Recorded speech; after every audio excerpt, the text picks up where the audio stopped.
Now, this is a time for all of us to observe the reason behind why we have chosen this topic, institutionalization of arbitration at this point.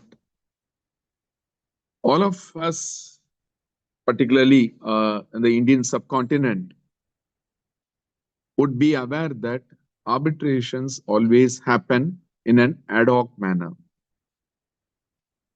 Ad hoc in the sense the practitioners are quite conversant of understanding that the entire arbitration is guided and facilitated by the arbitration legislation on the place or seat of the arbitration proceedings. It's quite common in many jurisdictions, particularly when they are going to apply the Ancestral Arbitration Rules 1976. Most of us would be very, very particular that that is the best method to arbitrate the disputes which are international commercial, the dispute which are international trade, the dispute which might be franchisee, agency, distributor contracts, or the dispute might be the larger construction disputes. Whatever the nature of the disputes, it is quite common for all of us, particularly those parties would seriously consider to have ad hoc. What was the advantage? Why the parties wanted to have ad hoc, and why KFCRI has taken this initiative to have a rapid shift from ad hoc to institutional, particularly institutionalizing arbitration. It's quite a long journey wherein the first we have to understand what actually happens in ad hoc. In an ad hoc arbitration, paramountly, the party autonomy is considered to be the prime rule and principle. No doubt, that is the most wanted. It is most wanted only because of having that ideology making the parties to opt for arbitration.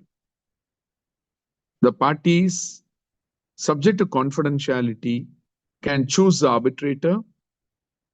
The parties can agree on the procedures, what is going to be applicable in that arbitration, particularly dealing with a dispute which has arisen or which may arise in future. The parties have all sort of rights, leading to the only reservation that the applicability of the substantive law of the dispute cannot be agreed by them. If you have a good list of understanding of the model law, when it comes to ad hoc arbitration, what is the party autonomy? If the list goes beyond 20, what they can agree. Whether it is the choice of getting administrative assistance, or whether to fix the place, or language, or the procedure, what rules has to be applicable to the procedure, all those have been very well structured in the legislation, whatever might be the seat. Whether it is going to be the present Chinese arbitration law 2025 came into effect on 1st March 2026, particularly on section 82, or whether the Hong Kong arbitration ordinance or the Singapore International Arbitration Act or the Indian Arbitration Conciliation Act 1996. Any arbitration legislation which is based on the Ancestral Model Law for International Commercial Arbitration 1985, it is quite common that every legislation facilitates the party's autonomy. But what is wrong in it? No doubt, party autonomy has to be seriously looked upon to make this system well harmonized.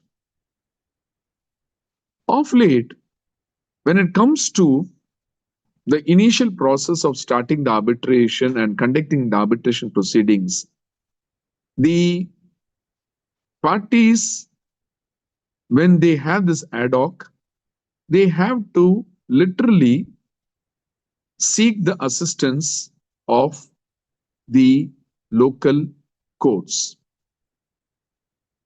The local courts, whether it is on the provisional measures, whether it is on appointment of arbitrators, whether it is on assisting the arbitral tribunal on dealing with witnesses, many aspects in the model law facilitates and directs the parties by default to approach the local courts based on the seat, and the courts are going to ultimately intervene and facilitate that arbitration process. A classic example why the court's role is going to be a non-effective process is that the procedural law which is applicable in the courts, the standard procedural legislations has several steps or layers or processes wherein when the party approaches the court, they have to follow those.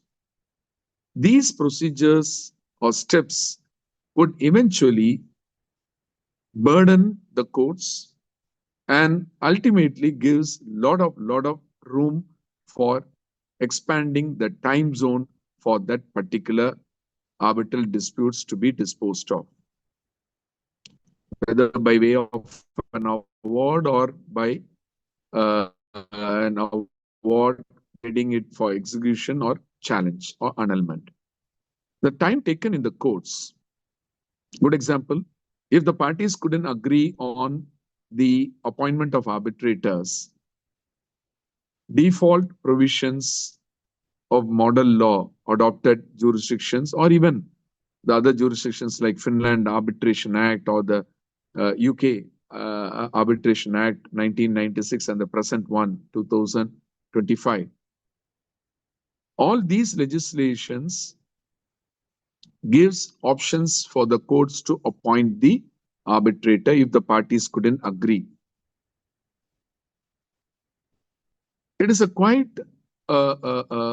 cumbersome process when it comes to appointment of arbitrator by the courts. The first challenge the courts are facing, the availability or the resources of expert arbitrators.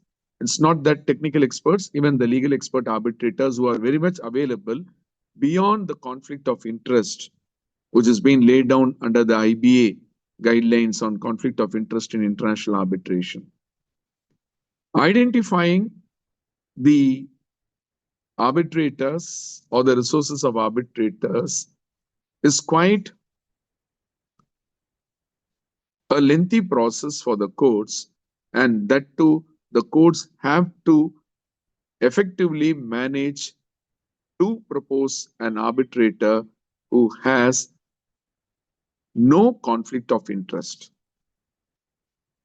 When you look on the IBA guidelines or country like India, where these IBA guidelines or the soft laws which has been adopted in the national legislations, which makes that applicability a mandatory one, it's complicating the entire process, and ultimately we can't get a person who is independent, who is neutral, who is impartial, who is unbiased. All the four qualities combinedly has to be taken up from that individual who is likely to be proposed as an arbitrator by the courts. The courts is quite burdened on this step or the process, wherein ultimately when it comes to appointment of arbitrator, there is going to be delay. This delay is quite an expensive one for the parties to get the final outcome. This is one example of the ill effect in ad hoc arbitration. Another great example for ad hoc arbitrations or the failure of ad hoc arbitration is all about the venue of the arbitral proceedings. Where to do the proceedings? The courts won't facilitate ad hoc arbitration or even the other types of arbitration, whatever might be the stakes involved, whatever might be the sector of arbitration. The courts have no authority to provide a venue for conducting those proceedings. Where can the parties go? The courts are appointing the arbitrators after a reasonable process. And once the arbitrators are appointed, the court's role gets over. The court is acting just as an appointing authority, nothing beyond. Where this arbitrator, the tribunal, is going to conduct the arbitration proceedings.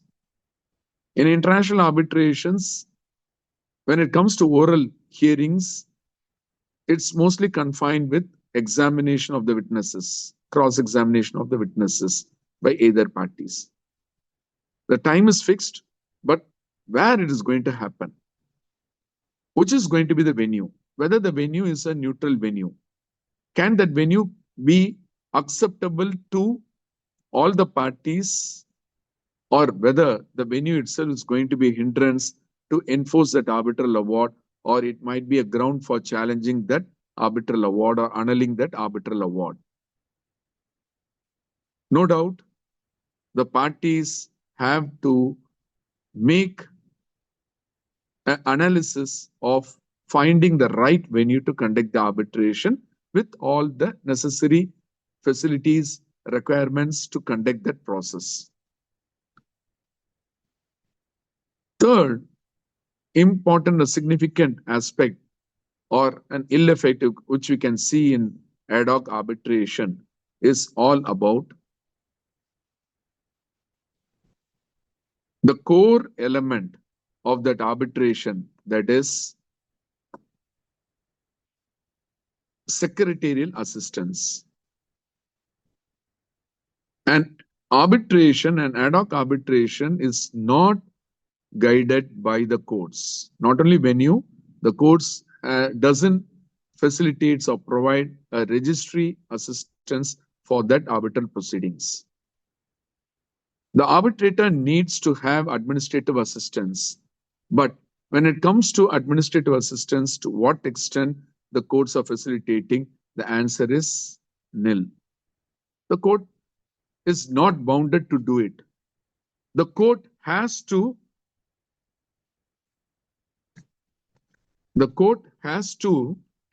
categorically look upon what is required for the parties. It is not the role of the courts. When it comes to all the three significant points, ad hoc arbitration is no more a choice given to the parties. What is alternative? Alternative is institutional arbitration. The very first word of the term arbitration under the model law definition is that arbitration means an arbitration whether or not administered by a permanent arbitral institution. There starts the opportunity for institutional arbitration, which is lacking for a long period. Now the time has come. We have to take up all the ad hoc arbitrations to institution. Now, the only challenge now as of today is that the right institution, choosing the right institution, the forum you have chosen arbitration, out of that, the category you're going to choose institutional arbitration. And when it comes to institutional arbitration, which is going to be the right institution? which would be the best choice? When it comes to forum shopping, particularly institutional arbitration, there are many jurisdictions wherein a sole or a prominent institutions promoted by the local government, the federal government, is available to provide that services. But there are many jurisdictions outside these. The example, Singapore, Hong Kong, China, in that case, European jurisdictions like Finland, Sweden, they have some institutions which is all 100 years old or even 50 years old, which are all facilitated by the government, initiated support by the government. But there are some jurisdictions like India, there is no such precondition that only the government can operate arbitration institutions. Or arbitral institutions can be facilitated by any group, any association, any chamber of commerce, and also any courts as an independent or body within that courts. Choosing the right institution is the present day challenge, and that happened to be the main ideology for us to explore or to go for the option institutionalizing arbitration, and particularly this event, that is second GSADRT day, is based on this context to find the right ecosystem, the right institution, the better venue, and the better jurisdiction. All depends upon the party at the time of entering into the contract, which institution the parties are going to opt for. With all these, we at KFCRI have adopted this theme, institutionalization of arbitration, and now it is the great challenge as well as the answer what we are getting from each and every speakers, whether the senior practitioners in any sectors, whether it can be sports sector, it can be international trade, or it can be investment, all these sectors, which one would be the better options? At the end of this session, we can get a reasonable answer for it. Thank you for patiently hearing the very purpose of for the theme of this 24 hours event, that is GSADRT 2.0. We have to learn or understand about two things. One is about institutional arbitration. Earlier, there was a session wherein I tried to just highlight the transit from ad hoc to institution, why we want to go to institution, and what was the ill effect in ad hoc arbitration. But now, the universe is very specific dealing with institutional arbitration as such.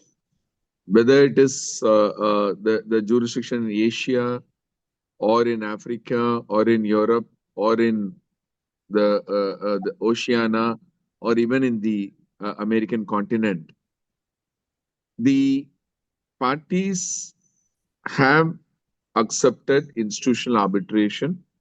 The parties wants to resolve the dispute through institutional arbitration, but it is all about the choice. When it comes to institutionalization of arbitration, which happens to be the viable seat or the viable institution, there are many institutions across the globe. When you take on the global north, particularly starting from Asia, when we are addressing South Korea being a global north country, the Korean Commercial Arbitration Board is quite active, facilitating international arbitration. Japan having the Japan Commercial Arbitration Association, Israel having the Israeli Institute for Arbitration and Mediation. These three Asian countries, which is forming part of the global north, do have constructive institutions, and it is a real example. But still, in the larger Asia, considering all other countries being the global south, this global south institution, one, the Singapore International Arbitration Center, two, the Hong Kong International Arbitration Center, three, the Indian Council of Arbitration, four, Kuwait's Foundation Conflict Resolution International, five, the Sri Lankan National Arbitration Center, six, the Asian International Arbitration Center, Malaysia, seven, the Vietnam International Arbitration Center. The list goes on. The global south countries, the percentage of institutional arbitration has rapidly grown, and not only grown, they also in the top service providers. When you take the example of Singapore International Arbitration Center, it is at par to the Western Global North Arbitration Institution, and in last year's survey, it has, or the statistics, it has surpassed the prominent institutions like London Court of International Arbitration, and it's a great challenge for the listing with ICC, International Chamber of Commerce. The trend which we can see, the institutionalization of arbitration in Global South, is evident, so that it is going to be a great challenge for the parties when it comes to choosing a seat, whether to go to Global South institution or to the Global North institution, or to the traditional seat wherein the institutions are facilitating the applicability of their rules in that particular seat. It's very simple. We can have a arbitration seated in a Global North seat having the applicability of SIAC rules. Similarly, institutional rules of Global North can have a seat in Global South. This complementary growth, what we can see, is making quite interesting. And that too, when we heard the earlier speaker, he was just mentioning very specifically about the success story of OHADA, that is Organization of Harmonization of Business Law in Africa, consisting of 17 countries, African states, wherein each of these states, whether it is Benin, Senegal, Burkina Faso, Gabon, Guinea-Bissau, Central African Republic, Mali, the list goes on. It is an exhaustive list of 17 countries which literally adopted a similar arbitration legislation. And that legislation makes a common platform having one institution called OHADA Arbitration Center, or it's technically called CCSJA Arbitration Center, which is seated in Ivory Coast. The African continent not only confines with the major contribution for the Global South institution. When you take up the example of, or the list given by a speaker from Rwanda, particularly from the Kigali International Arbitration Center in Rwanda, or it is going to be the mentioned the Cairo Regional Center for International Commercial Arbitration in Egypt. We also have the Lago Court of Arbitration, LCA. Then the very unique center, Mauritius International Arbitration Center in Mauritius. And we also have the Abuja court of the courthouse, multi-purpose courthouse. All these institutions goes along with the other institutions like the good example, the Tanzanian Arbitration Center, which is a creation of the Tanzanian new arbitration law. So much of significance is also happening in the African continent, which predominantly be part of the Global South countries.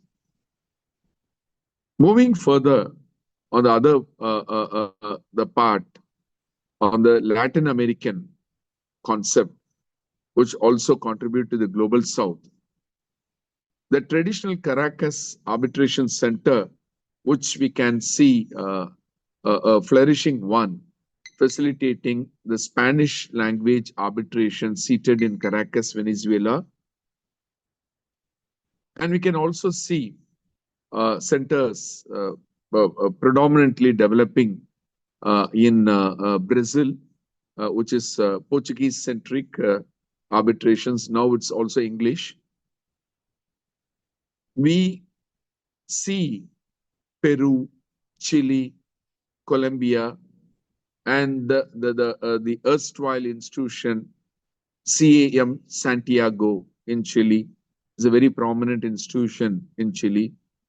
In Peru, we have the arbitration center attached to the Chamber of Commerce and Industry of Lima.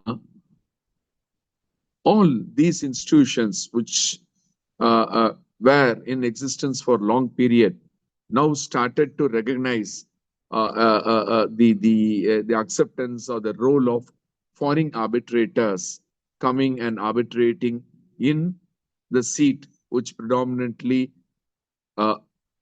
avoided arbitrators from other jurisdictions to preside.